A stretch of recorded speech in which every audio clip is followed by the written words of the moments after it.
Welcome to the Women in Leadership Body, Soul, Mind, and Business podcast. I'm Charlie. And I'm Heather. And together we're working to connect women in leadership and business, building relationships, empowering each other, improving the health and wellness of our community, body, soul, and mind. Woo-hoo.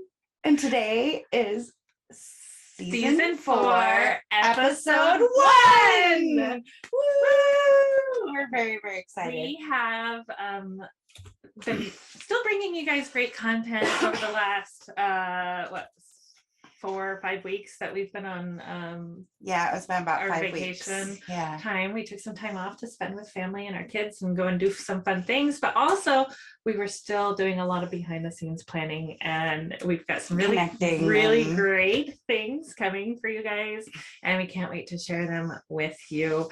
But it's Mindset Monday. Heck which yeah. is a great way to start off a new season. Yes. So as always, we are reading from the Path of the Yoga Sutras by Nikolai Bachman. And Charlie has uploaded the video a few times. Whether or not YouTube has decided to keep it yet, we have not found out. But she does drop the readings over there on Sundays. And this week we are talking about humility and faith. Ishvara Pranadana, I think, is how it's said in Sanskrit. So humility and faith. And this, the quote for this chapter is, "Faith is an oasis in the heart which can never be reached by the caravan of thinking." Kahlil Gibran. It's pretty cool. What image comes to mind is the journey, and we have some friends that are backpacking right now, and I'm thinking of that journey when you're walking and you can't see beyond you can't see too far ahead of you, right? So as you're walking, you have faith that the trail is going to keep happening. Yes. So it's that faith, that's what we're talking about, having that faith. Faith in the process. Yeah, it's going to happen. Things are happening. There's going to be more trail. There's an end to the trail. We keep taking the next right step. It's one foot in front of the other, and it's not all uphill. Sometimes it's downhill, right? And there's different challenges whether you're going uphill or downhill. Oh gosh, it just brought to when all of a sudden there's just a valley of large boulders you gotta climb up over and down, right? And sometimes life is like that, because life, and that is all part of overcoming those challenges, because when we ask the universe to teach us patience, do we know patience, or do we get a lesson in patience? I never asked for that word. Right? Okay. Be careful what you pray for and ask for, right? But having faith. That it's going to happen. Right. And Heather's got a really great example of this happening in her life. Before we met, about a year before we met, she did a vision board. And on this vision board, there was an SUV, this brown sectional couch, in the living room, big square, the furniture and trees, big tall shed, all these things. And she was manifesting these for her in her life. What she didn't realize was that those things would come to her in the form of Charlie. Right. Charlie, Kate, I got a Charlie, right? I was if I was so focused on getting a house or getting the car, I would have totally missed that I was given the gift of you, right? And I would have all so these things sad in your life now, but they're different. They look different than what you had originally envisioned for yourself, right? And sometimes that's how things manifest in your life. When you are manifesting connections and friendship, it might not happen in the way that you had planned it to happen, right? Because having humility and faith in the universe, it just really is grounding. And it's really cool to see what the universe can do when you just let it happen.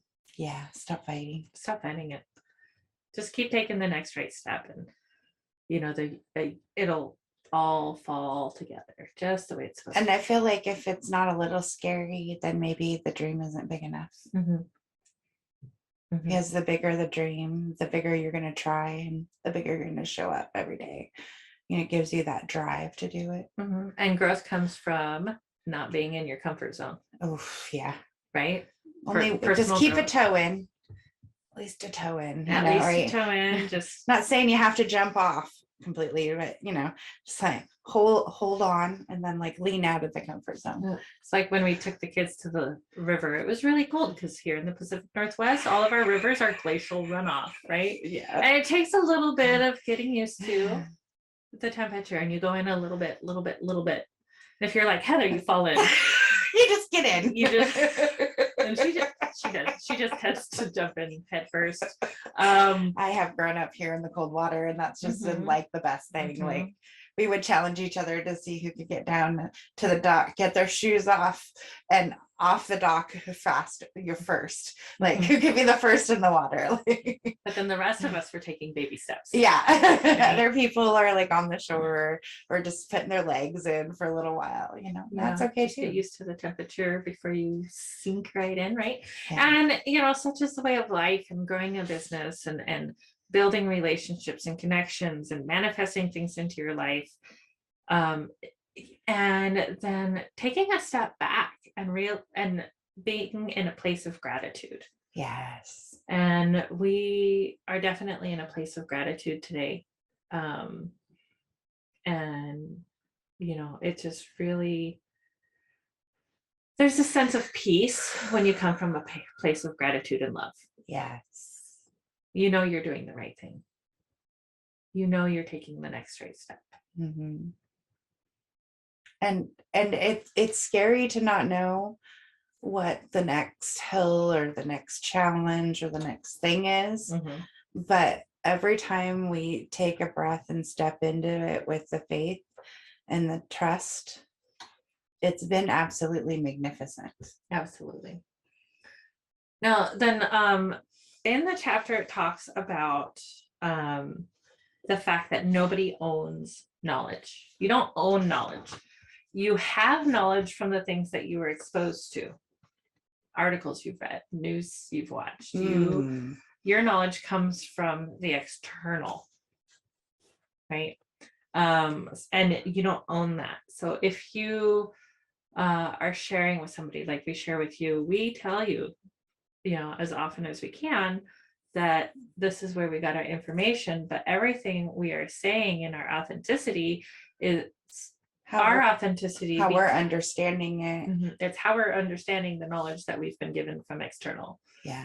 Because the knowledge already exists. And I think that it's applying and creating that awareness, which is a lot of what like the mindset topic of the week is too, is creating the awareness around things, right? Yeah. So this week's thought is no one owns knowledge. We all dip into the giant soup of universal intelligence.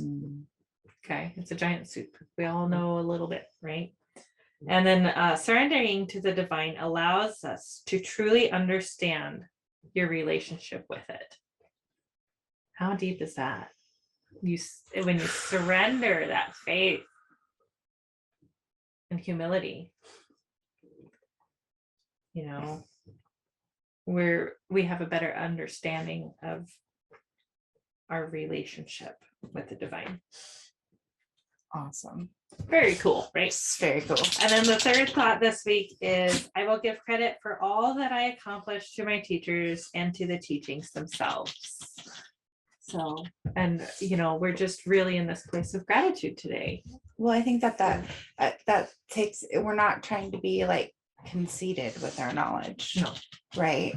That's like, we're confident because of our knowledge, but we're not trying to be conceited or say that we know more than the next person. We want to have the conversations here. Right. That's what we're about.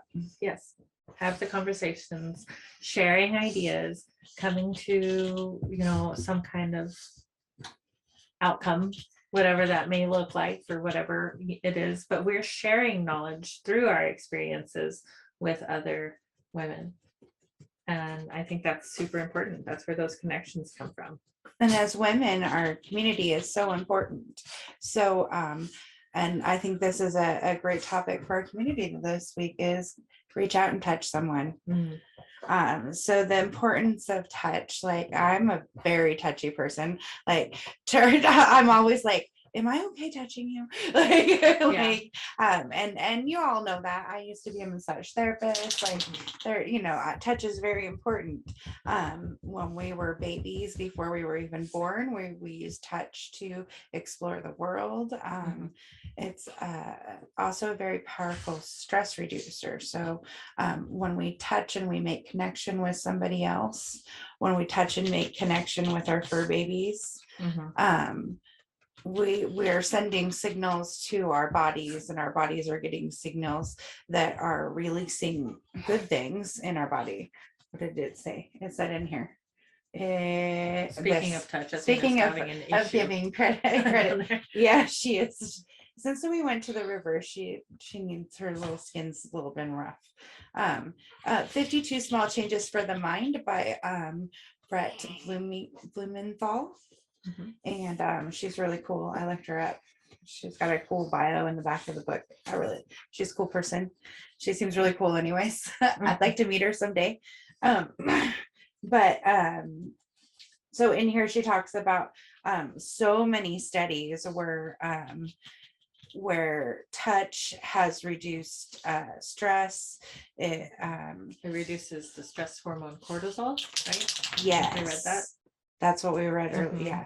Touch is a powerful stress reducer. When we physically connect with another, we experience a reduction in blood pressure and the stress hormone cortisol. Who doesn't need their blood pressure lowered and less stress hormones? Right. Yeah. And a lot of times when we run into people who are, I don't know, just unfeeling, grumpy, whatever, they need that physical touch. And we talked about we joked about the old man. Yeah. Get off my lawn, responding, and you just need a hug. Yeah. And just having that response in love when people are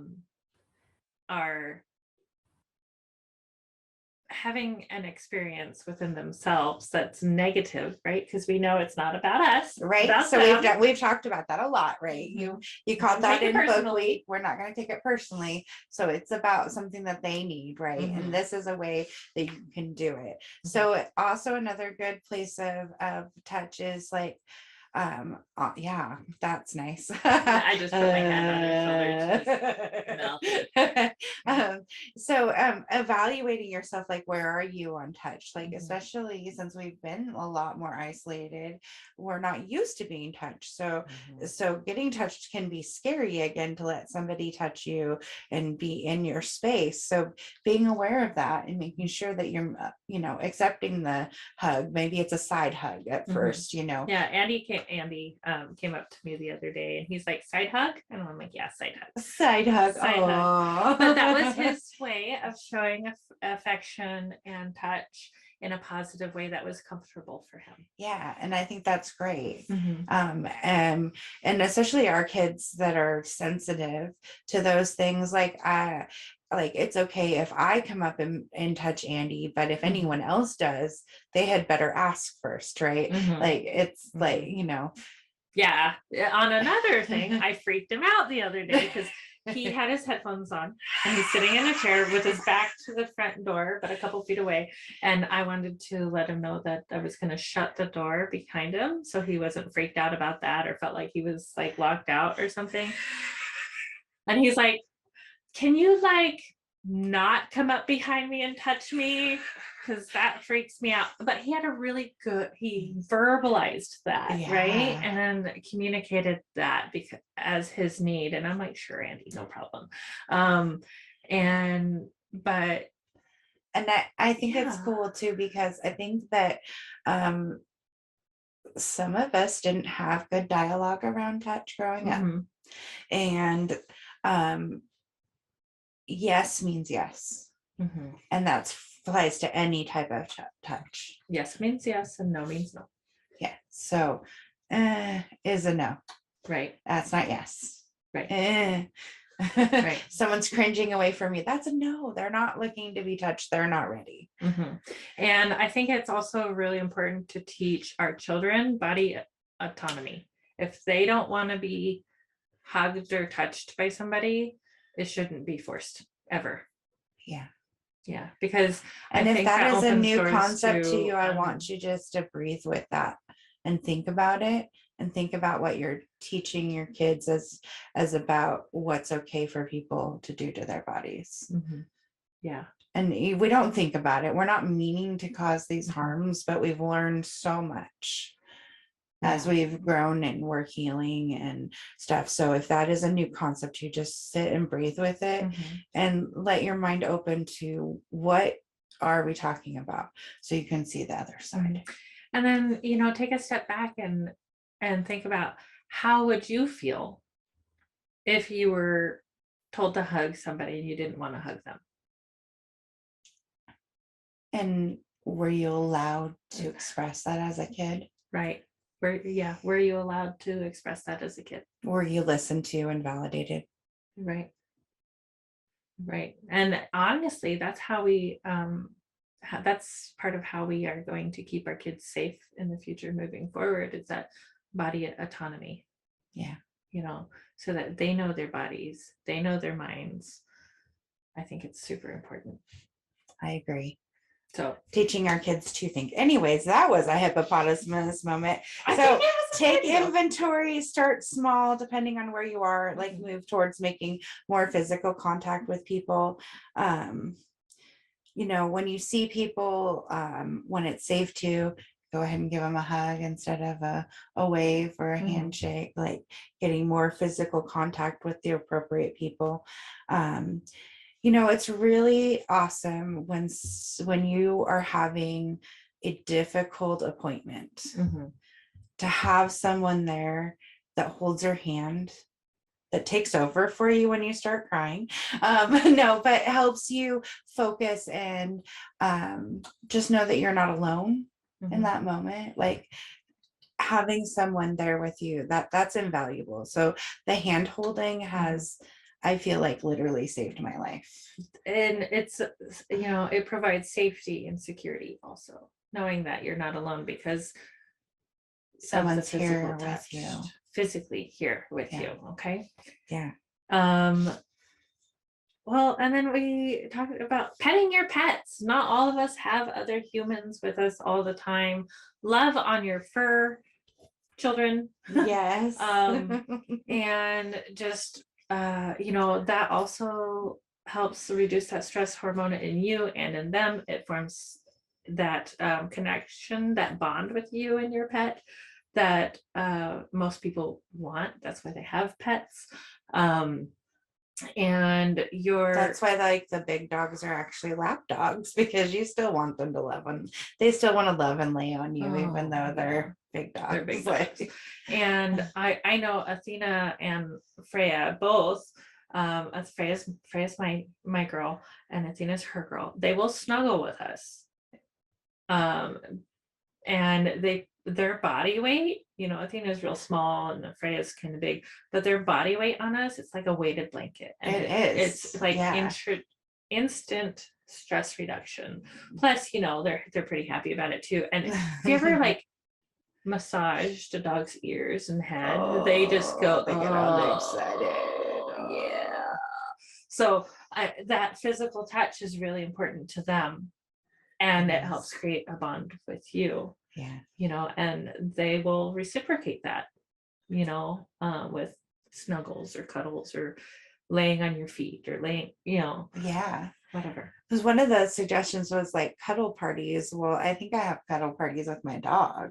Like I make a little nest and we snuggle in and watch movies together. You know, we have a cuddle party. Yeah. And I know friends and stuff. I mean, you all gather on the couch together as friends, and you know, snuggle up with your blankies and you watch a movie and eat some popcorn. That counts too, right? You know, and I think the people that need our affection most are obviously the ones closest to us, our children, Yeah. our significant others, whatever that looks like for you, those important people in your life, make sure you show them some hugs and affection and things like that. Speaking of hugs, loves, and affection, as entrepreneurs, good segue there, right? Right? As entrepreneurs, we're the leaders in giving in our community as we move away from big corporate. So it's important that we remember to give where our heart is. And this quarter, our heart is with the Tears Foundation. So the Tears Foundation, you can check out all their information at thetearsfoundation.org, is a nonprofit organization that helps support child loss and infant education too around child the world. and infant loss and awareness and education. They're providing bed boxes in like Africa and other countries. They started out just this local nonprofit. This mom lost her baby and didn't have the resources available to then bury her child, and that's a big deal. She didn't have money for a grave marker on her stone, to mark where her child was buried. And that hit her. Her name's Sarah Slack. And she's the founder of the Tears Foundation. And she is amazing, you guys. And she's got a heart of gold, but that really touched her heart. And now we are celebrating 25 years of the Tears Foundation. And this is a really personal cause for me, because when I was active duty military and I lost my baby Matthias in utero, I didn't have those resources available. But a year or so later, when my sister lost her child to SIDS, those resources were available. The hospital knew to reach out to the Tears Foundation, and they took care of all of her needs. And now my family is huge supporters of the Tears Foundation. We go to their gala every year, which this year is in October, and I'd love to fill a table, you guys. And it's just really an amazing cause. And then Leslie Rochelle has donated she's donating a portion of the proceeds from her book, which the sales of her book for the next month. So if you check out those links below, there's a link there, in any sales that she has of her book during this next month will be donated to the Tears Foundation. For like the next 6 weeks or something like that. And it's the book is Silent Grief, Healing, and Hope. And it's lovely. It is lovely. It is beautiful. Lovely. And it comes from that place, that the Tears Foundation comes from. And 1 in 3 women have lost a child. 1 in 3. It's huge. That is huge. It is huge. So that's my thing on the Tears Foundation, because it's such a big deal for me. So that's why it's our cause of the quarter this quarter. Yes, it is. So please join us in supporting that. And our cause of the quarter for next quarter too is well underway on their process. So we'll be dropping their YouTube link and you can check them out. But they will be on the podcast later this week. They will. I can't wait for you guys to see what those trails of adventure are coming from. I have goosebumps. I'm so proud of everybody. Everybody's doing the thing. I'm so excited to support everybody doing the things. So excited. It is a very cool place to be, where we see everybody connecting together in different ways and just making things happen. So thank you for loving and supporting us. Thank you for all the things. Check out the website for all the information on all the things. And that's www.womeninleadershipbsmb.com. That stands for body, soul, mind, and business. Whoop, whoop. All right. Love you all. We'll see you next time. Happy Mindset Monday. Namaste. Mwah.